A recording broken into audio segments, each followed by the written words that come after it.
berjudul Putronila dan Gendang Ajaib dari Tanah Rencong. Sebelum saya menceritakannya, saya akan mengenali karakter-karakter dalam cerita tersebut. Sebelum saya mengenali karakternya, Assalamualaikum warahmatullahi wabarakatuh. Waalaikumsalam warahmatullahi wabarakatuh. Karakter yang pertama ada Putronila yang berperan sebagai anak yang rajin, anak yang hebat, suka menari dan menabuh gendang. Yang kedua ada Maino yang berperan sebagai ibunya Putronila. Yang ketiga ada Tengku Muda yang berperan sebagai pemimpin kampung, dan ada sebuah benda yang bernama Gendang Ajaib.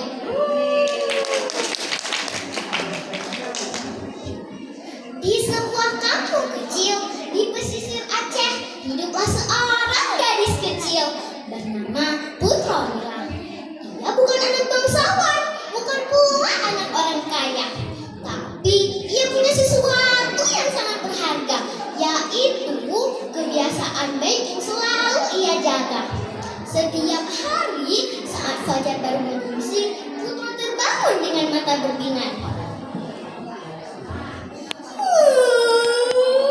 Sudah pagi, waktunya aku bersihkan diri. Oh iya, aku jangan lupa untuk salat subuh, katanya sambil merapikan selimut. Tiba-tiba ada suara terdengar dari luar kamar.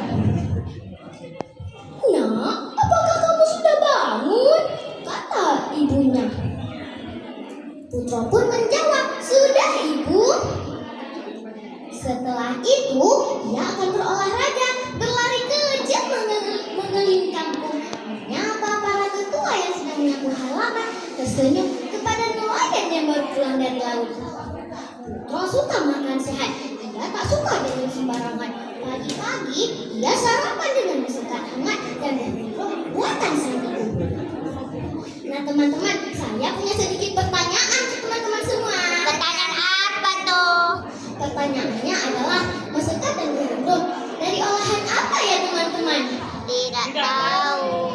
Mari kita jelaskan bersama-sama. Masakan adalah olahan dari beras dan tepung. Kalau boronggo, di dalamnya ada gula merah, lalu dibalur dan dibalurkan dengan kelapa yang diparut.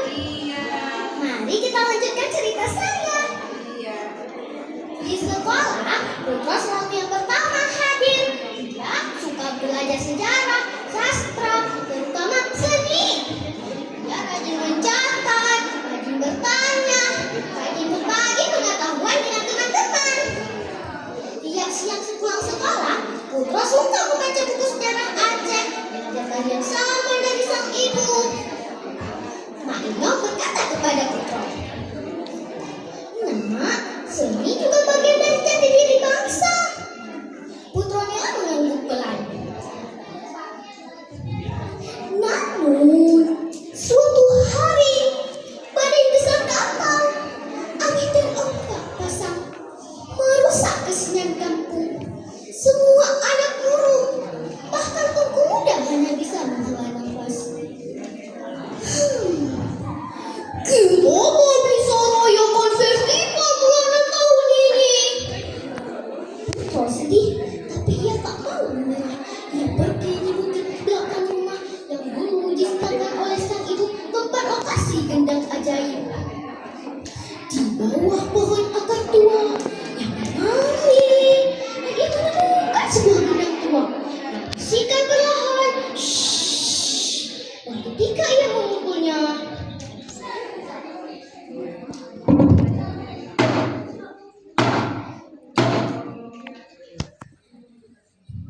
tiba-tiba ada suara terdengar dari dalam gendang. Anak yang rajin, anak yang hebat, tabunglah aku, bangun semangat desa bunyiku. Putro terkejut. Sejak itu, dia berlatih menabuh gendang dan menari saman. Anak-anak lain ikut bergabung. Putro mengajarkan mereka bangun pagi dan beribadah, sholat bersama, gotong royong bersama, tidak main sampai malam karena tidur cepat itu sehat. Hari festival pun tiba. Meski panggung masih rusak, mereka tampil di tengah lapang kampung. Semua warga bersorak.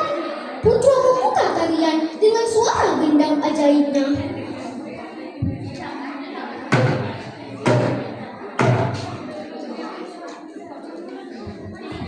Bahkan Tugu Muda meneteskan air mata. Putra gila, engkau inspirasi negeri ini. Sejak itu, gendang ajaib bukan hanya milik Putra, bahkan milik semua anak-anak yang ada di kampung. Sejak itu, mereka selalu bermain gendang di bawah akar pohon tua. Putra membuktikan bahwa anak kecil juga bisa menjadi pemimpin perubahan, bukan karena kekuasaan, tapi karena kebiasaan baik yang selalu ia jaga, dan ia tanam, dan ia tularkan. Dari tanah Rencong kami berseru, mari lestarikan daerah, mari jadi anak hebat, mari jaga kebiasaan baik untuk Indonesia yang kuat. Dari tanah Rencong anak suara anak menggema, mengajak kita melestarikan budaya, menyemai kebaikan, dan melangkah menjadi generasi hebat. Ayo menari dengan semangat, berkarya dengan adat, dan melangkah menjadi generasi